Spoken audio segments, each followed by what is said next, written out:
Bonsoir messieurs. Dans cette vidéo, je souhaiterais parler du mariage, des relations hommes-femmes et donc très précisément du mariage. Pourquoi il y a encore des gens en 2020 qui se marient qui sont prévenus, alors qu'il y a énormément de contenu red pill sur le web, sur le net, quand même, qui explique, qui montre bien qu'il n'y a aucun avantage pratiquement à rentrer dans le mariage. Je vais vous donner un exemple très concret, très simple. Imaginons que, voilà, vous êtes mecto, hein, mais vous rencontrez cette femme qui fait partie des 1% de bonne meuf. Elle est bien, elle est mignonne, elle est gentille, elle est un peu soumise, elle accepte de suivre ce que vous lui dites, vous dominez l'affaire, vous dites waouh, j'ai pas demandé tout ça quoi. Donc vous lui laissez quand même aussi son petit espace, il n'y a pas de problème. Vous êtes très content de tomber sur cette femme qui va pas vous manquer de respect en public n'importe comment, ok, qui vous domine pas, qui se prend pas pour le mec. Ok, vous faites la petite relation, vous continuez, le sexe est pas mal, vous décidez de poursuivre, d'aller plus loin, et puis à un moment, il y a cette idée folle qui vous traverse l'esprit, tiens, et si je la mariais? Boum, vous vous mariez, et finalement, vous vous dites aussi, ben, tant qu'à faire, on est marié, autant faire un enfant, ça peut être sympa, on vit dans le même appartement, voilà, donc vous faites un enfant. Et là, les choses commencent à partir un peu en cacahuète. Parce que jusqu'à présent, vous étiez ensemble, il y avait encore plus de sexe qu'avant le mariage, puisque voilà, vous avez emménagé ensemble, ça y va. Et là, après l'accouchement, il n'y a plus de sexe. Déjà pendant 9 mois, vous aviez peur de taper dedans parce que ben, vous avez peur de perdre l'enfant. Mais en plus, donc du coup, vous avez commencé à... Vous avez repris vos bonnes vieilles habitudes de célibataire et vous avez repris le chemin du porno, bien à fond. Mais là, du coup, après, c'est aussi pareil, parce qu'il y a eu un phénomène chez les femmes qui s'appelle le postpartum, c'est ce qui leur arrive après l'accouchement, c'est que une sorte de blues qui fait que, puis il y a aussi au niveau corporel, hormonal, enfin bref, il se passe il y a vraiment un véritable bordel mental et physique chez la femme à ce moment-là, qui fait que le sexe, vous pouvez basiquement oublier. Limite, vous avez plus de sexe lorsqu'elle était enceinte avec le gros ventre.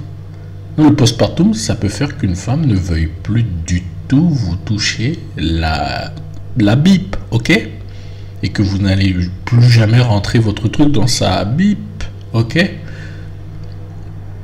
Il y a beaucoup de gens, mais ils vous le diront jamais, hein, qui sont mariés, qui ont 1, 2, 3 enfants, et qui ont autant de sexe qu'à l'époque où ils avaient 13 ans, au collège. Je veux dire, il y en a qui n'en ont pratiquement pas. Mais attendez, mais... Nous, en tant que mecta, on sait très bien que la base d'une relation, c'est le sexe. S'il n'y a plus de sexe, ça sert à quoi de cohabiter avec une meuf?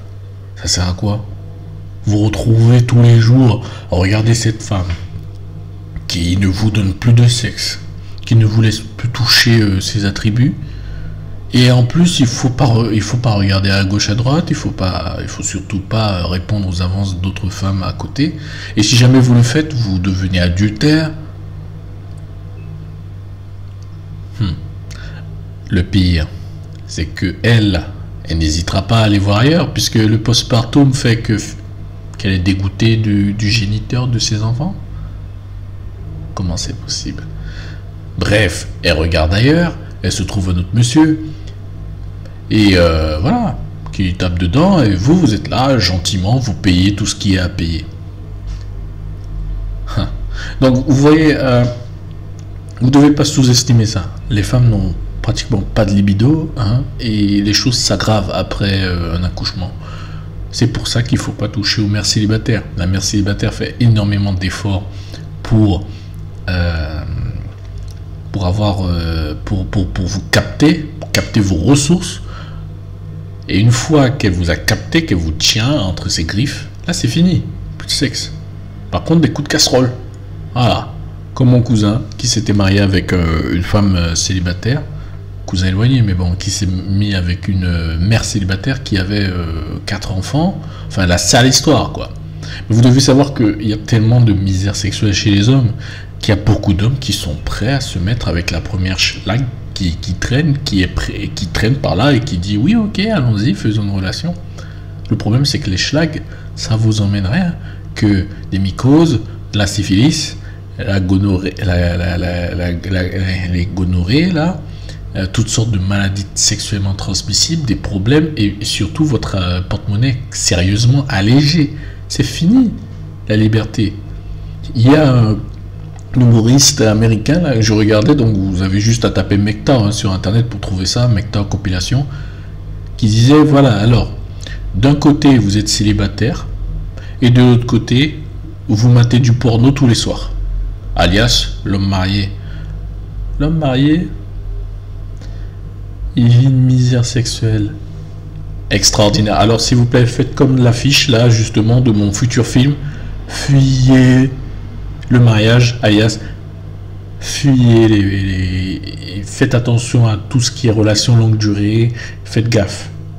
Vous êtes en danger. À la prochaine.